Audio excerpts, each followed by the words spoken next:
DEAR committee meeting, Diversity, Equity, and Anti-Racism Committee.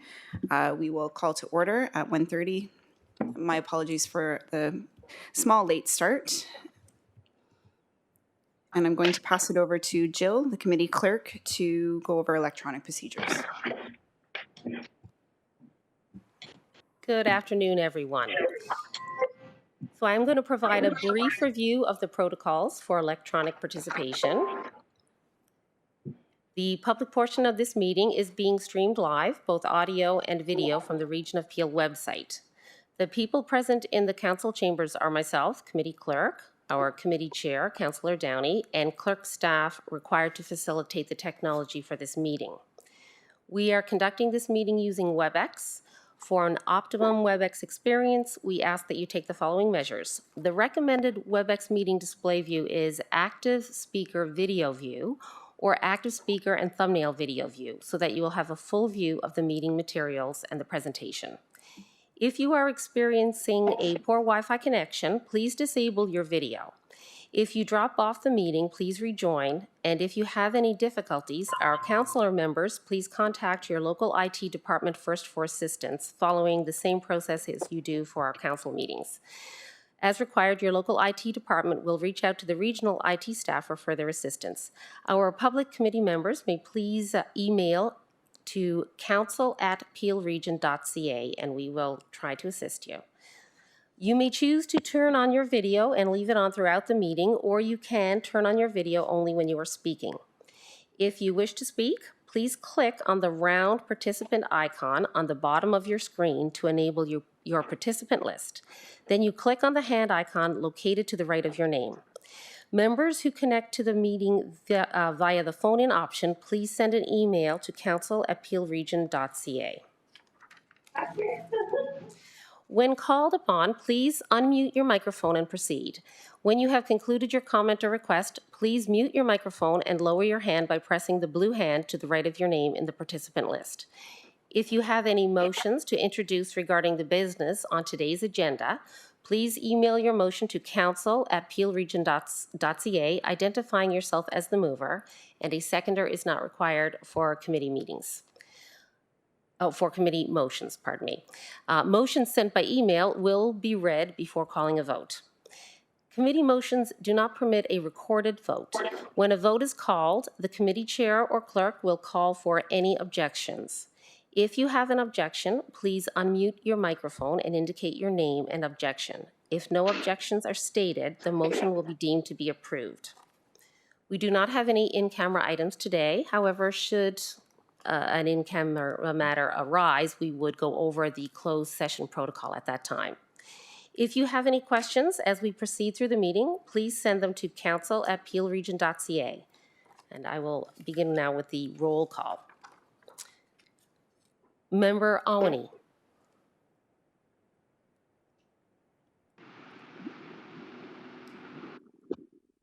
Yes, I'm here.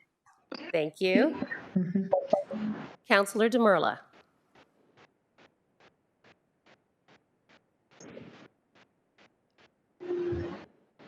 I can't see you, Councillor Demerla, but if I could have an audio response. Yes, I'm here. Thank you. Thank you. Member Deo? I'm here. Thank you. Councillor Dillon? Second time for Councillor Dillon, and I do not see the name in the list. Marking as absent. Councillor Downey? Present. Thank you. Chair Unica? Here. Thank you.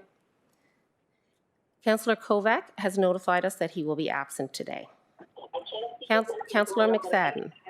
I'm here. Thank you very much. Thank you. Member Rokeria? I'm here. Thank you. Thank you. And Councillor Santos? I'm here. Thank you so much. Thank you. Thank you. And passing it back to our chair. Thank you, Jill. Moving along to declarations of conflict of interest. Seeing none, we'll move to the approval of the agenda. I have it moved by Member Rokeria, seconded by Councillor McFadden. All in favor? Any opposed? Carries. That the agenda for the September 3rd, 2020 Diversity, Equity, and Anti-Racism Committee meeting be approved. Yes. Moving on to reports. Item 5.1, Region Appeal Anti-Black Racism Update for Information, presentation by Juliet Jackson. We'll hand it over to Juliet.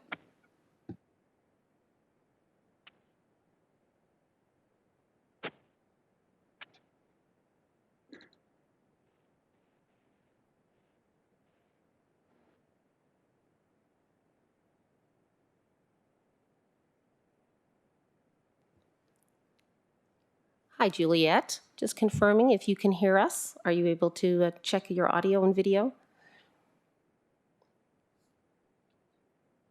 Sorry about that. I think I was speaking to myself. I apologize. Thank you. Okay, so does everyone have the presentation up? They're able to see it? Jill, can you confirm? Yes, the presentation is up. Thank you, Juliet. Okay, thank you so much. I really appreciate the opportunity to speak with everybody today about the region's plan to address anti-Black racism and systemic discrimination in Peel. You may recall that at our June 18th meeting, you were informed about a resolution passed by Council declaring anti-Black racism a crisis in Peel and committing the region to addressing systemic discrimination. At that meeting, we also had a delegation about equity approaches to service delivery, as well as a letter, which was in the form of communication from the Community Action Network, the Black Community Action Network, providing recommendations on implementing the June 11th resolution. Both also formed motions, which were then passed by Regional Council on July 9th, and now form the basis for the region's action plan. Next slide.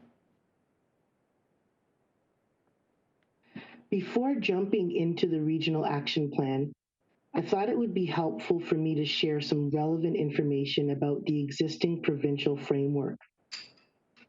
The Anti-Racism Directorate was established in 2016 and works to eliminate systemic racism in government policies, decisions, and programs, and to advance racial equity in Ontario for Black, Indigenous, and racialized populations. I'd like to highlight some of the provincial initiatives directly targeting anti-racism. The release of the Anti-Racism Strategic Plan, the Anti-Racism Act was passed, and the Anti-Black Racism Strategy was released, and this all occurred in 2017. They were followed by the development of the anti-racism data standards, which provide guidance on the collection, analysis, and use of data related to public services and organizational change. There was also race data collection for multiple sectors, so in particular, child welfare, justice, and health sectors, as well as education. Excuse me, Juliet. I do apologize for interrupting. Oh, I believe it's just come up. We did have some technical difficulties and some people may not have seen the first couple of slides. Okay, so the first slide was just intro. The second was showing the different resolutions. And now I'm on the third slide, which has the image showing the different anti-racism initiatives launched by the Directorate. And I'm just highlighting some of the initiatives that have also occurred since the implementation and passing of the Act. Okay, I'm just going to ask you to hold for about 10 seconds. It's pinned.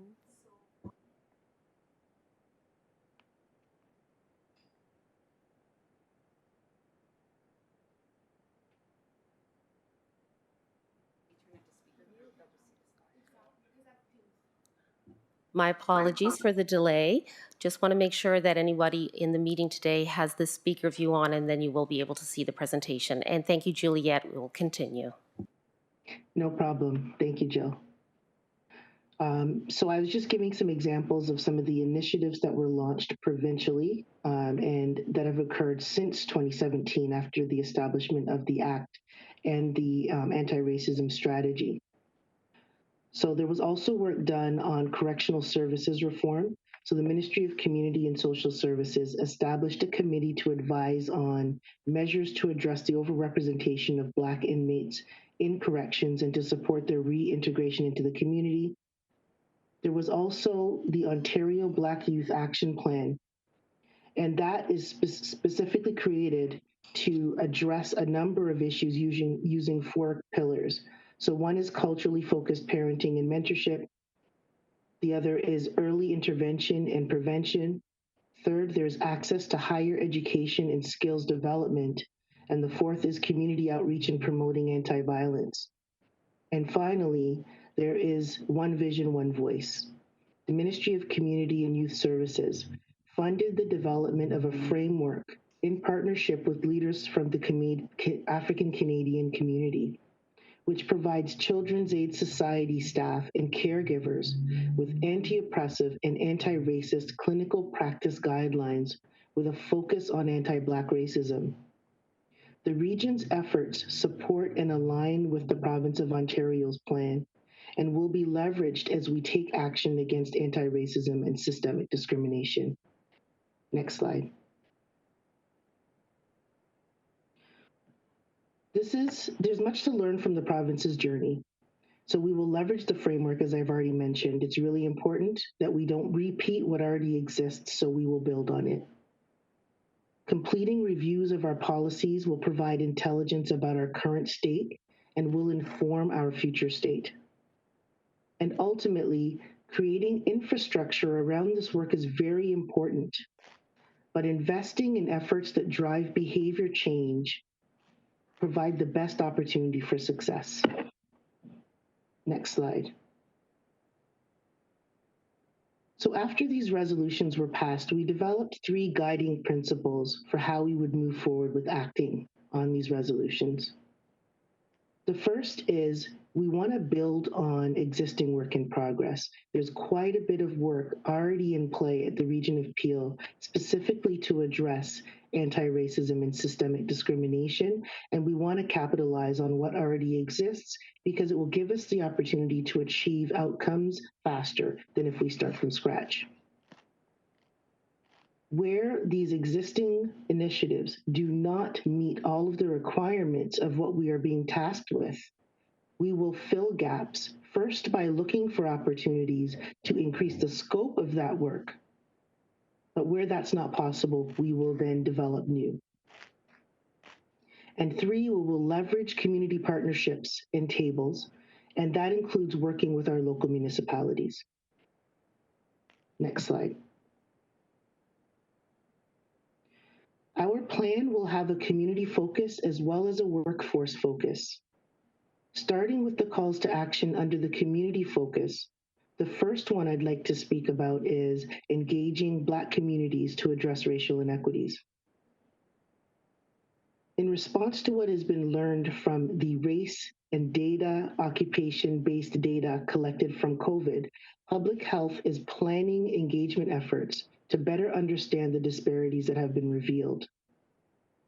Also, through the Community Safety and Wellbeing Plan, continued engagement focused on systemic discrimination will occur, and these efforts will align well with planned engagements as we go forward. And this recognizes that there has already been quite a bit of consultation done through this work, but they want to play a role and have the ability to play a role in advancing the actions that the region needs to take in these specific areas. The City of Brampton, Mississauga, and the Town of Caledon have all followed with their own motions and resolutions, solidifying their commitment to dismantling anti-Black racism and systemic discrimination. So there is unity around this very important issue, which is fantastic, and it means that what we can do for this community is significant.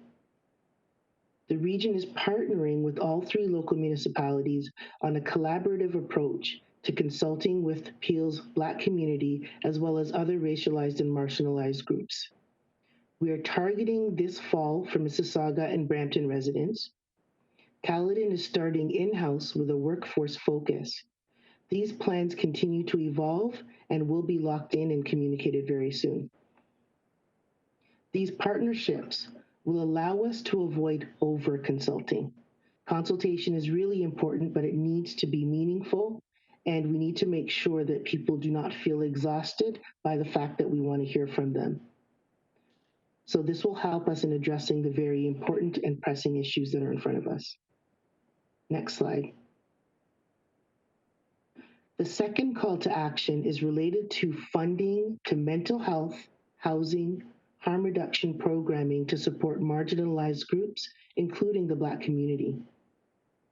The region is developing an equity approach, which will be embedded within the housing service delivery model for discretionary and regionally funded programs, and you will hear more about that as it is further developed. As the region does not have full responsibility and accountability for the systems mentioned above, there's an opportunity to also advocate for additional funding while leveraging partnerships to increase outcomes for Peel residents. So it's important that we understand the current state, what we're able to do, and compare that to what needs to be done. Next slide. The third call to action is to ensure Black-led, Black-serving social agencies in Peel are funded equitably through regional funding mechanisms. The region's community investment program is piloting a tool to facilitate equitable funding decisions. Applications for the 2020 Community Investment Capacity Fund and Change Fund include priority and outcome alignment criteria to support Black communities, to address racial inequities, address systemic discrimination and racial inequities related to COVID-19, support the development of policies and programs that address inequities in the Black community, Indigenous community, people of color, and other marginalized and equity-seeking groups. This will support ongoing program goals related to strengthening Peel's not-for-profit sector. Next slide. The fourth call to action is to collaborate with local municipalities to carry out public education on anti-racism. Peel Art Gallery, Museum, and Archives have a number of planned activities focused on diversity-related public education through exhibits and collections, and have also been doing this for some time. So this will continue, and we'll really work on the communication and promotion of this to ensure that it aligns with what we're trying to do here at the region. Local municipalities will be collaborating using similar tactics and have expressed interest in exploring opportunities to educate residents by looking at things like street names and monuments, and where there's opportunities to provide further transparency about those items and other items, but most importantly, trying to highlight where street names and monuments actually celebrate diversity and recognize the accomplishments of our diverse community. So there'll be more to come on that. Next slide, if I didn't say it, sorry. Now shifting to the workforce focus. To move the region closer to building a diverse, equitable, inclusive workplace. These initiatives, the following initiatives, are being implemented internally. This month, we are launching a Courageous Conversations series. This will, in essence, be an internal consultation with our staff. Multiple dimensions of diversity will be covered, ranging from racialized groups such as Black and Indigenous peoples, gender identity and sexual orientation, faith and religion, disabilities, and the list goes on. And this will help us have a better understanding of the experiences of the diverse population within the organization. The series is currently scheduled to run until the end of the year and will provide a space for employees to share lived experiences with racism and discrimination, and will enable the voices and support of allies. In October, we will launch our first workforce census. This will allow us to establish demographic baseline data so that we can understand the makeup of the region's workforce, which will support development of targeted goals. We are also working with human resources to develop a comprehensive learning framework, which will cover topics such as anti-racism, unconscious bias, Indigenous culture and history, and gender identity, and that list potentially also goes on.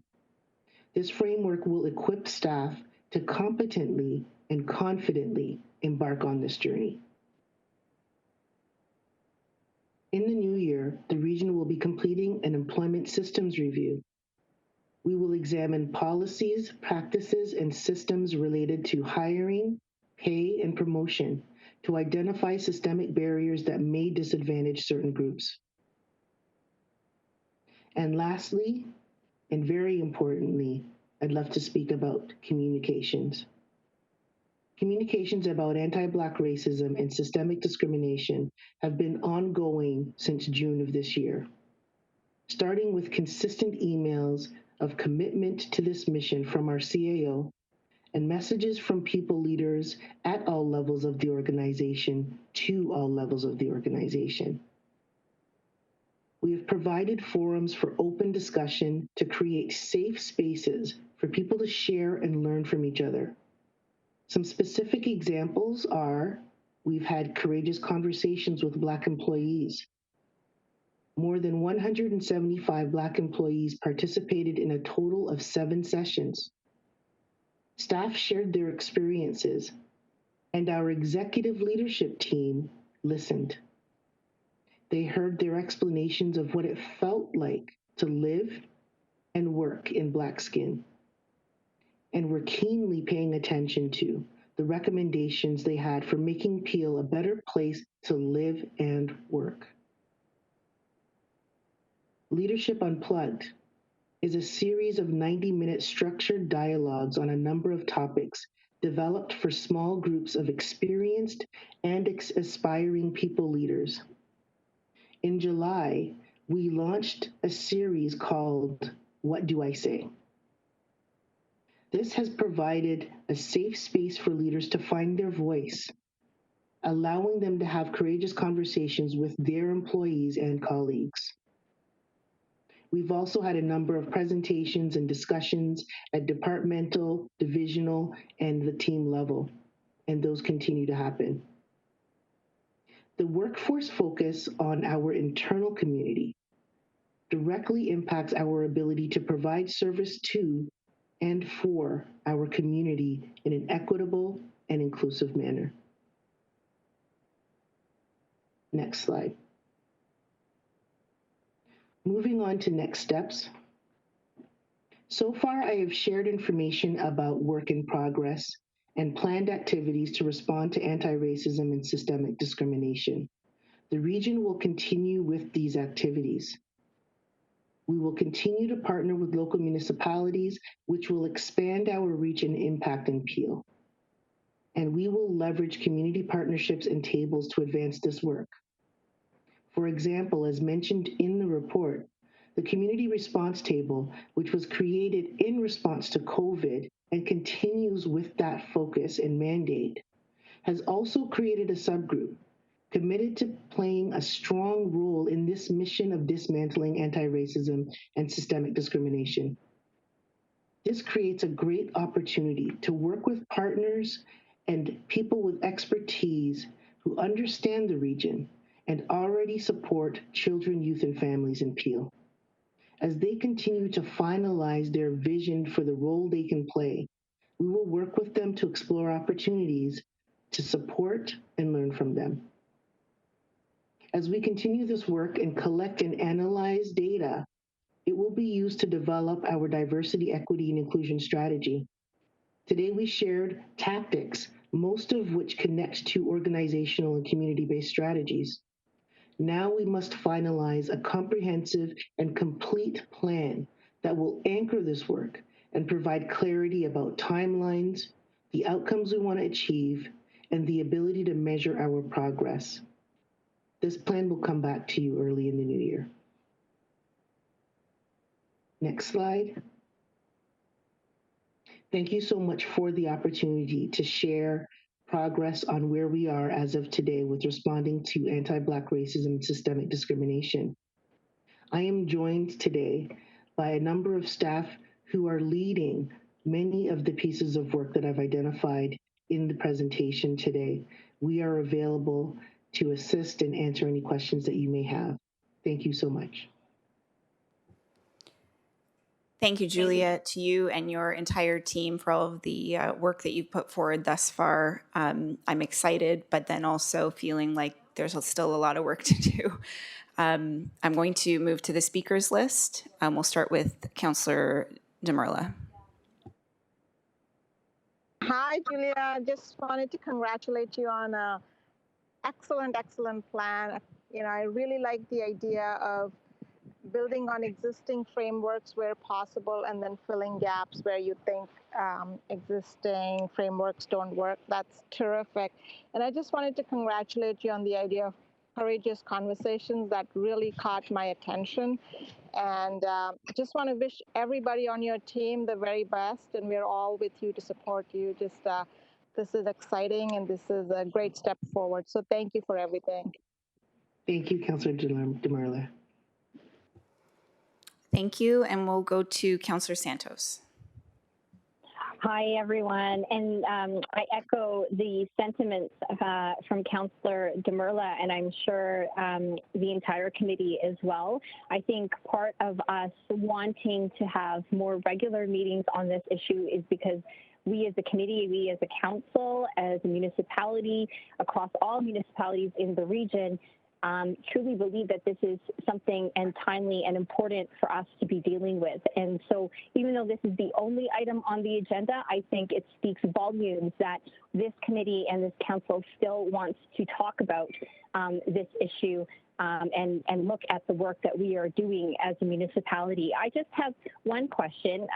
In the city of Brampton, we have a naming process when it comes to naming parks. Like we launched the Emancipation Park in August, for example, as well as naming of roads and parkettes. Does the region of Peel also have a similar process? Because I know that there have been conversations out there in the community about renaming streets, renaming parks. And, you know, for example, we've seen in other areas in the States and in Canada where statues have been toppled over because of what is going on right now. So just a quick question on that, if we have a process. And then my other question is about communication to the public. So we are all having very uncomfortable discussions right now. It's uncomfortable to share some of our experiences. It's also uncomfortable for people to hear it. How are we going to communicate to the public in an effective way what we're doing so that incredibly tense moments like the toppling of Sir John A. Macdonald's statue doesn't necessarily happen? So those are just my two questions, and thank you to the entire team for all of your hard work. It is such an important issue that we are working on, and like Councillor Chair Downey said, we still have a lot of work to do. It's a systemic issue, and we, I think, are really addressing it in the best way possible. Thank you so much, Councillor Santos. And I really do want to start off by saying this is not, you know, the work of one team or just my team. It truly is a committed exercise that is going across the organization, and especially as it pertains to the community pieces. We have leaders who are leading that work through our departments, such as Human Services, Health, and so there's quite a bit of work happening, and I'm really, you know, proud and excited about the opportunity to be working in partnership across the organization to advance this. Regarding your question on the naming process, I'm starting to learn a lot about some of these things. I actually know more about the naming process for the city than I do about the regional process. So I know the cities have accountability for street names. And I know that we name our own buildings. So I'm not sure if there's anyone who could help me or bail me out on exactly what the process is.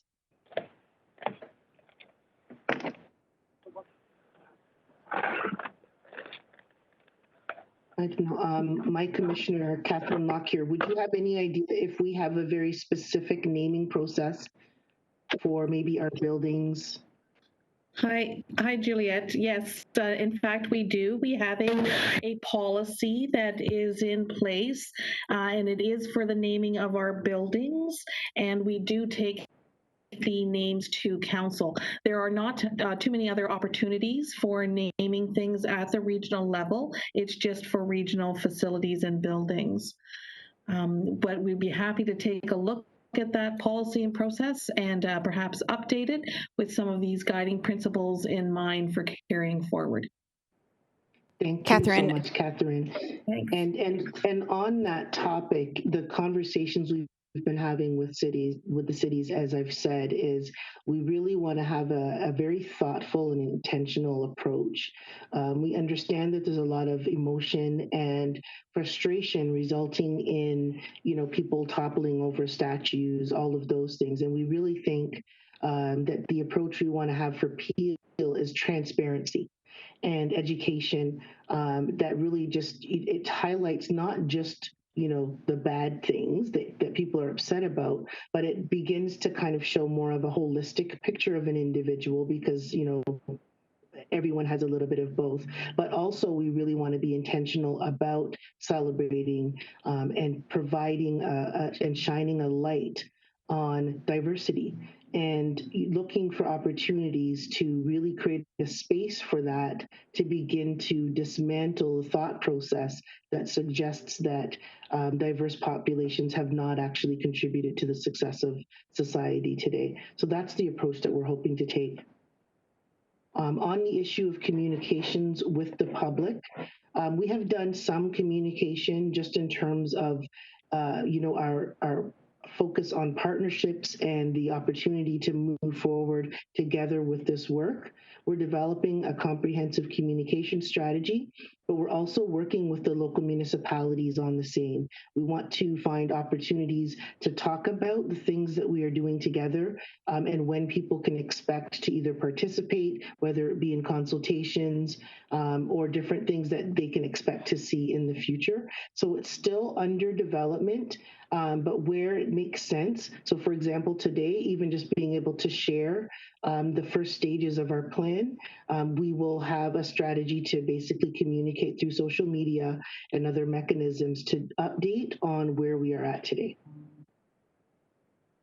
I hope that answers your questions, Councillor Santos. I think Councillor Santos was dropped for momentarily, but she is back on. So I am back, and thank you so much. That does answer my questions. Thank you so much. Thanks. Thank you, Juliet. And we'll go to Committee Member Rocaria.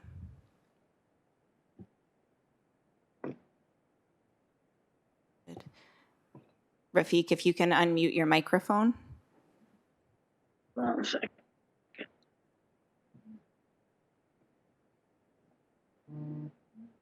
Can you hear me now? Yes. Okay. Thank you, Juliet. Great presentation and timeline explained. I have a question that in the presentation you mentioned that engaging with the Black communities. Do you have a plan to engage in dialogue and discussions and getting feedback with other targeted communities?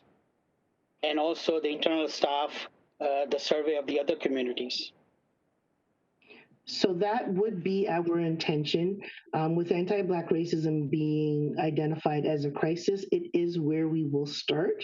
So part of our comprehensive planning and execution of that plan will be about how we move forward with that. But I also want to recognize that there has been work in play where different communities have already been consulted. So we really need to make sure that we understand what has already been done.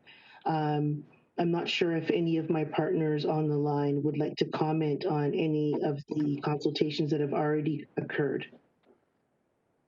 Thank you. Okay, hearing none. So there will be more information on that. But that is the plan. Juliet, it's Kathy Granger. Yes.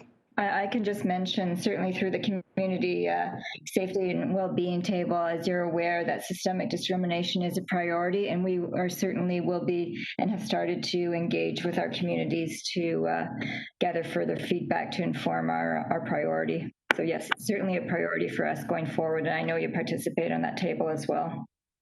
So thank you for the question. Thank you. I have a request to speak from Catherine Lockyer.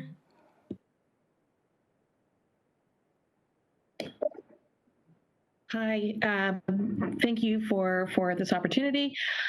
There are various programs throughout the region in all of the departments and divisions where we are relooking and focusing on equity and diversity across the organization.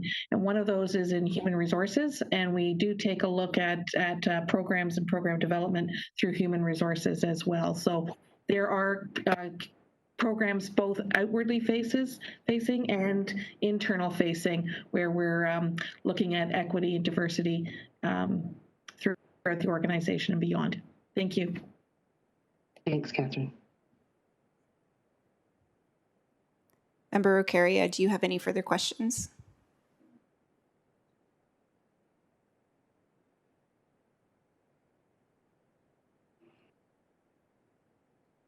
I'll take that as a no. We'll move on to Member Rajbir-Dio. Hi, so as echoed, I fully support this plan. I think it touches on broadly three large pieces.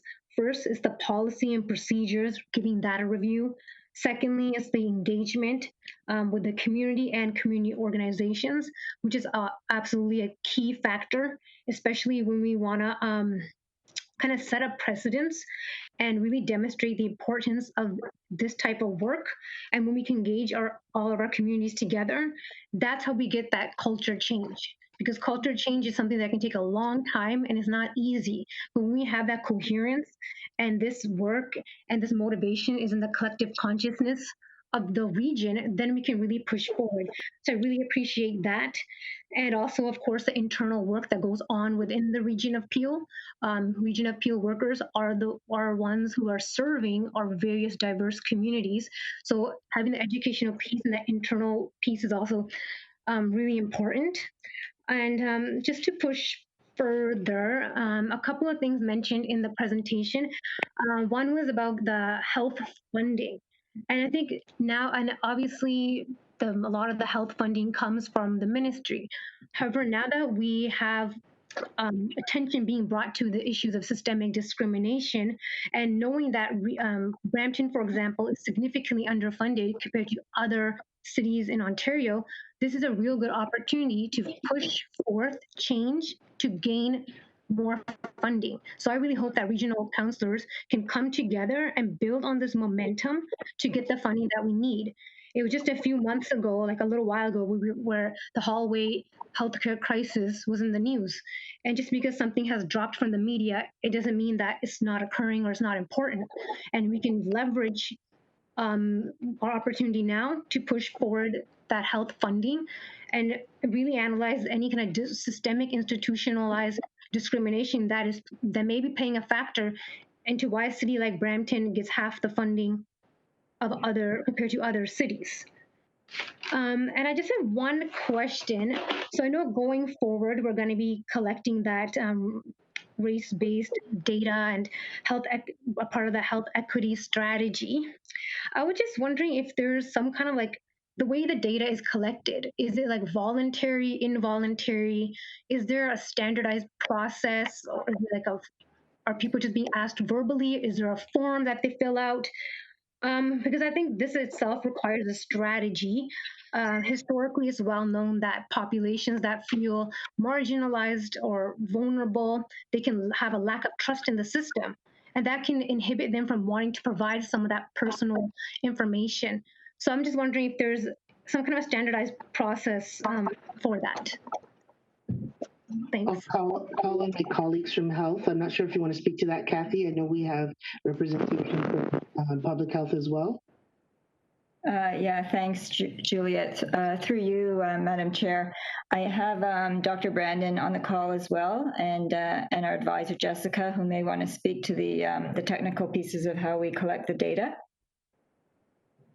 Dr. Brandon, do you want to start? Hi, thanks. I'll ask my colleague Jessica if she can provide the details of the methods. Hi, sorry.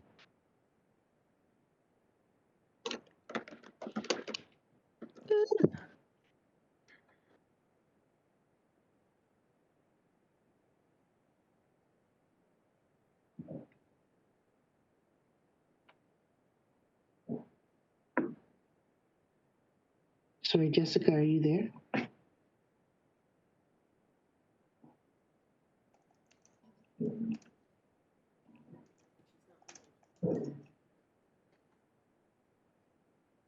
She's having trouble. Okay, Jessica's messaged us. She's having trouble with her mic. We'll give her a minute.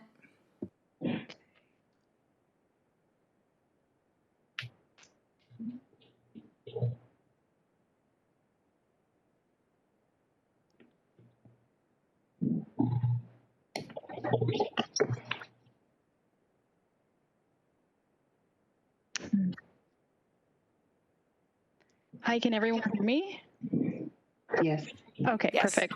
Sorry for the delay. The race-based data is a voluntary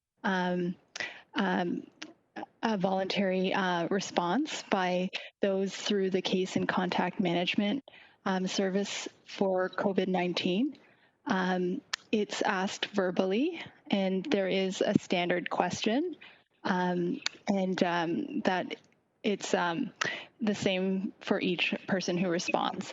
The strategy has now expanded to be mandated by the province for all health units through a new digital system. So that's being expanded to all health units.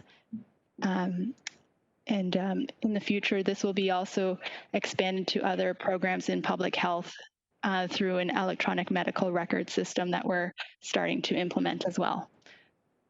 Hope that helps. Thank you.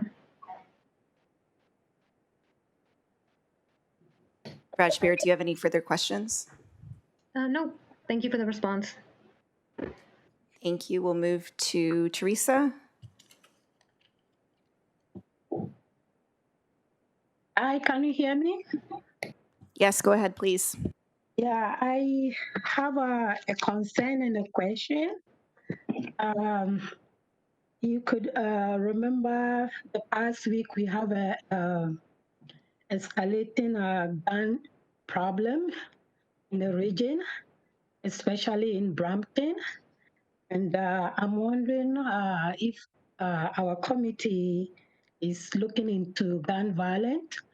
The one that happened around Boved and Chinkuzi, we know that we have a lot of Black community around that area, and I'm wondering what our committee, DA, is doing to address gun violence. The second question is relating to housing. We understand in August that the federal government allocated some funding for housing and shelter to region of Peel. Is there having a partnership or having a representation in the housing committee to ensure there is equitable distribution of the resources? As we know, region of Peel, living expensive, cost of living in region of Peel is high. Access to affordable housing and shelter is a problem. So how are we addressing that issue? Hi. Thank you. Just testing this projector. I want to see if it works. Next room doesn't work right now, but somebody's in there. So I will, I'll just start by touching on the fact that when it comes to gun violence, we know that there is a lot of concern and consultation happening right now with the police, and we have a number of tables where we're working in partnership with them. We don't have accountability, but we work in partnership with. So at this time, I'd like to pass on to Janice Sheehy. I know she can speak to the housing issue, and there may be others to talk about some of the tables that we have where we are in partnership with the chair, with the chair of police, chief of police. Janice Sheehy.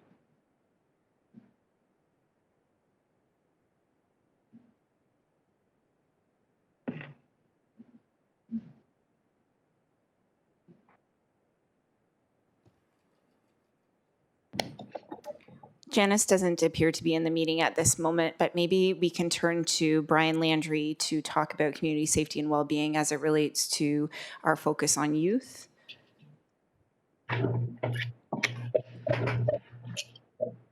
Hello, can you hear me? Yes. Okay, great. Thanks. Yes. So, yes, guns and gangs is Juliette pointed out, a very topical issue in our communities. The Community Safety and Wellbeing Plan has family violence, for instance, as one of its areas of focus, and also has a focus on youth. So what a big part of what went into the background and the development of the Community Safety and Wellbeing Plan is the analysis on the roots of youth violence and those social determinants of health that contribute to negative outcomes such as violence. And so that has been a topic of conversation for many months, has contributed to the development of the plan in each of our areas of focus, and will continue to be of importance. The actual work with the gangs and guns is downstream. It's the crisis intervention piece that the police take the lead on, but certainly those causes, root causes of violence, are in the prevention mode and the community development area, and that's really where the plan is focusing, and the plans to come to council at the end of October for approval. So the implementation pieces are starting to be put in place, and that's some of the work happening through the community safety well-being as it relates to the area that you mentioned. Thanks so much, Brian. I know Janice is having some sound issues. I don't know if they're resolved yet. Oh, it looks like you're off mute, Janice. Nope. Maybe not. Janice, if you're able to address the question on housing. Oh, we can't hear her. Maybe calling in by phone is a better option sometimes. Well, okay, I don't have any further speakers on the list, so we'll address Janice's tech issues, and in the meantime, I'll move to myself. Just to jump off the comments from Brian in regards to upstream and downstream, Juliette, my thought process moves to the second call to action, which from my perspective really addresses the roots to most community issues. If we look at Maslow's hierarchy of needs, it tells us when our base needs are not met, we cannot thrive at any other level. And I wonder if the second call to action should really be the first call to action. Not that they're in priority sequence, but I think that we know those upstream investments are the most important from my perspective. We deal with the acute on a daily, but it's easy to get wrapped up in the acute, but I think that a major focus needs to be placed on the upstream investment with our community partners. And I guess my question is, are we making the biggest, boldest moves we can in bridging those gaps and working with our community partners to move us along? So I'll jump in for a little bit, and I believe this might be a good opportunity to hear from somebody like Sonia Pace from Human Services, who plays a role, at least in the funding components. But we want to start by understanding our situation, and there's some programs where we collect race-based data, and there's others where we don't. So we want to understand, have a better understanding of how people are faring based on the services that we provide, and to develop better ways to be able to meet their needs. And so it's definitely a place to jump. We know that it won't be the fastest and quickest solution. So what you heard today were really the things that we know we can leverage very quickly and get moving. But our goal is to definitely look at our programs, and a lot of that work is in progress. Housing is going through a transformational process, and that touches on, the other two areas, especially with partnerships with health on addictions, as well as looking at mental health. So I think we just need to invest, time to get clarity on exactly where we're at if we don't have that clarity, and determine where the opportunities are to potentially do better, and whether or not it's about leveraging more, which I think we do a really good job of as a region, or if it truly is, going that next step for further advocacy. I'm not sure if you wanted to speak to that at all, Kathy Granger or Sonia Pace, from a funding perspective. Kathy's on the board. I'll let her go ahead.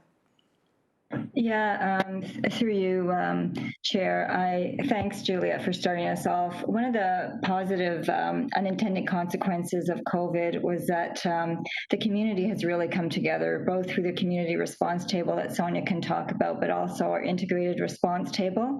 So you're quite right, Councillor Downey, that we do make good headway addressing social determinants of health, and certainly it's a priority for us in health services and public health specifically.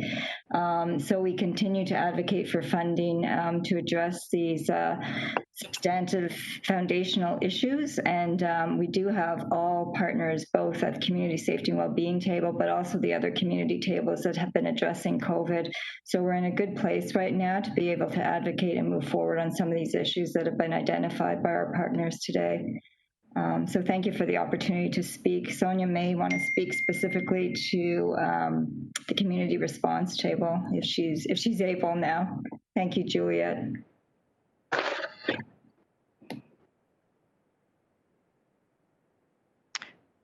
Hi. Good afternoon. I don't know if you can hear me. It's Adoma Patterson. We can. Thank you, Adoma. Oh, great. So I know Sonia was having some issues with the technology as well. So I can talk a little bit about a couple of things. As Kathy mentioned, yes, the community response table, has really provided some opportunity out of the challenges that emerged through COVID. Many of the organizations who are providing those frontline on-the-ground services to residents have been together for several months now, doing what needed to be done in the short term, but really talking also about the opportunity to continue the work, to look at where gaps in the systems are, and what can we do collectively differently to address those. And so the offshoot, Juliet mentioned in her presentation that one of the things that emerged, of course, was these organizations wanting to come together to think about advocacy again around anti-Black racism and systemic discrimination more broadly. And so there are two areas of focus. One is on policing, and much of that discussion has been about redistribution of resources and what that looks like. So if there are more investments upfront in social services, does that have an impact on the more reactionary or downstream programs or services and policing costs? And so they have come together and done some advocacy around that. And the second area they identified is really health equity, access to health, looking at what are some of the systemic issues in healthcare, and who doesn't have access to those things. And so we are continuing to support, as regional staff, those community organizations organizations coming together in a way that's actually very unique. And so I think these things are kind of happening all at the same time, and it does take some time, as Juliet and Kathy says, to really see the impact of this work. But I think there's some encouraging steps that have been taking place, and there are also other strategies like the Peel Poverty Reduction Strategy that, again, when you look at the roots of many of the issues, we talk about things like economic opportunity, social inclusion, and well-being. All of these things have to be in place. People have to feel like there is, career options and jobs when they leave the education system that will allow them to do the things they need to do to pay for their rent or their mortgage, not have to compromise, not have to use a food bank. And so all of these things we are intentionally looking at to figure out how they fit together to ensure that 2 years and 5 years down the road, that we don't have the struggle around gang violence, children just feeling alienated, families not feeling like they don't have a place in Peel. Mm-hmm. Thank you, Domo. And I'd like to just take a brief moment to extend my personal congratulations to Adoma. Many of you may not know, but she was voted for another term as president of the Jamaican Canadian Association. So congratulations to you and your hard work there. We all have, our sideline lives and things that we do outside of work. So it's good to see that our staff are also doing great work in the community. So congratulations, Adomo. Thank you. I think Kathy wanted to make a comment as well. Sorry, Commissioner Granger. No, sorry. I was struggling to get my hand down. Sorry about that. I believe Janice her sound issues have been corrected. I think she is able to provide some input about housing. So thank you very much. And you can hear me now? Yes? Okay. My apologies. I was halfway through answering the question when I realized you didn't hear me. So I do appreciate the question. And Juliet did highlight housing in her presentation because we know the importance of the lack of affordable housing in Peel and how that needs to be addressed. So I will say that many of our housing programs have very strict legislated and mandatory criteria around them. When you apply for the waiting list, there are certain criteria that you must meet as legislated by the province, and it's very clear as to who moves up in the priority list. But on May 28th, Council approved a pilot project in the region whereby we would use the regionally funded dollars to look at a needs-based system, and that would give us the latitude to try to address issues that aren't being dealt with quickly on the waiting list. And that does include the need to look at equity and the need to include inclusion in the way in which we develop the program. We are in the very early stages of that, but that is almost $30 million that the region contributes towards subsidy, approximately 27% of the total, where we will have the latitude to take a look at the way in which we set up eligibility criteria and address some of those longstanding issues. Thank you. Thank you. Thank you, Commissioner Sheehy. Teresa, do you have any further questions?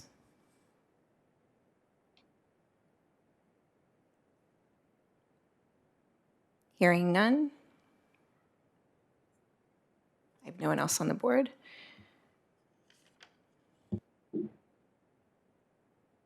I need a motion to receive the presentation. Moved by Mr. Rocaria, seconded by Councillor Starr.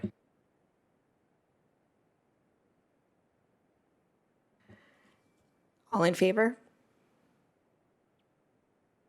Any objections? That carries. Moving on to communications, there are none. Other business?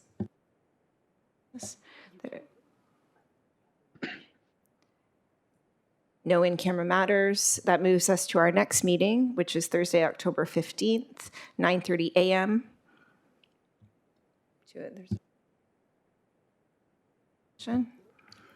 And a call for adjournment. Councillor Starr. Thank you, and thank you to everybody for your participation today.